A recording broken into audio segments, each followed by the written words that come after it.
Milli Eğitim Bakanlığı'nın açıkladığı son rakamlara göre Türkiye'de 4 milyon 930 bin kişi tek kelime bile okuma yazma bilmiyor. Ve daha acı ki 3 milyon 850 binini kadınlar oluşturuyor.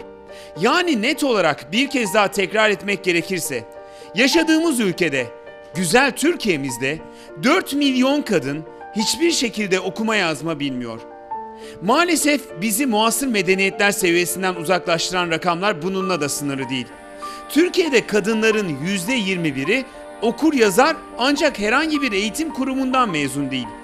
%37'si ilkokul, %7'si ortaokul, %10'u lise mezunu iken sadece ama sadece %4'ü üniversite mezunu. Bu tablo karşısında devleti suçlamak ve sorumluluğu Ankara'ya, başkente yıkmaksa her zaman işin en kolayı. Ama her şeyi devletten beklemeyen, bu eksikliği kendi çabalarıyla gidermeye çalışan isimlerin çalışmaları da bu karamsar tabloda koskocaman bir fark yaratıyor. Melek Erman Köni başarılı bir iş kadını. Yıllardır tekstil sektöründe yatırımlar yapıyor. Köni'yi farklı kılansa enerjisini sadece iş için değil, sosyal sorumluluk projeleri için de harcıyor olması. Melek Erman Köni, Türkan Saylan'ın kurduğu Çağdaş Yaşamı Destekleme Derneği'nde ve Anne Çocuk Eğitim Vakfı AÇEV'de yıllardır aktif olarak görev alıyor. Çağdaş Yaşamı Destekleme Derneği Beşiktaş Şubesi'nde kurucusu olan Köni, bir gün hiç tanımadığı insanların hayatına daha fazla dokunabilmek için kolları sıvamaya karar veriyor. Hayatında daha önce hiç Esenler'e gitmese de İstanbul'da Esenler'in doğu ve güneydoğudan yoğun göç alan bir bölge olduğunu gayet biliyor. Arkadaşlarıyla Esenler'i pilot bölge olarak belirledikten sonra kadınlara yönelik saha araştırmalarına başlıyorlar. Sahada yaptıkları çalışmalarda Esenler'deki kadınların okuma yazma oranının çok düşük olduğunu tespit ediyorlar. Çağdaş Yaşamı Destekleme Derneği'nin desteğiyle Melek Erman Köni Eğitim ve Kültür Merkezi'ni açmaya karar veriyorlar. Ümraniye ve Esenler pilot bölge seçilmişti.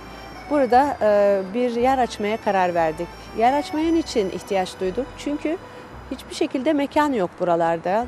Bir kurs açacaksınız, bir dört duvar, çatı, böyle bir yer yok, size veremiyor. Ne devlet verebiliyor, ne okullar bir tane sınıf verebiliyorlar.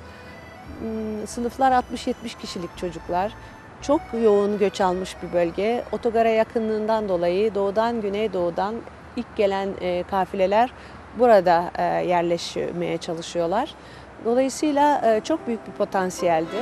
Okuma yazma kurslarına, AÇEV'in bu seminerini alıp da okuma yazma dersi vermeye hak kazanan gönüllülerimiz var. Bir ordu. Onlar giriyorlar. Etüt sınıflarına abla abiler, Çağdaş Yaşam Üniversiteli burslu çocukları var. Onlar çok destek veriyorlar.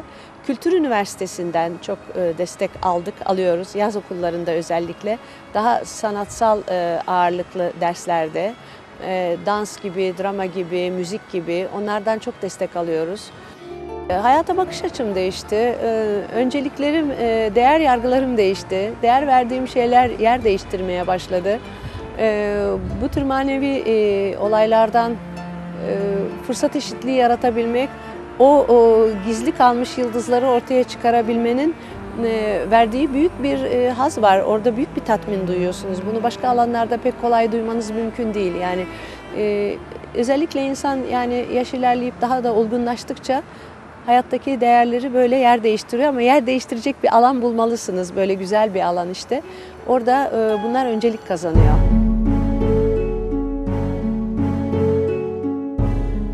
Melek Erman Köni, yıllar önce sadece bir iş kadınıydı. Finans dünyasının rakamsal dünyasında yüzdelerle ölçülen bir hayatı vardı. Ancak o herkesten farklı olarak içindeki iyi niyetin elinden tuttu. Hiçbir maddi çıkar gözetmeden kendisinden daha az şanslı olan insanların hayatını değiştirmeye karar verdi.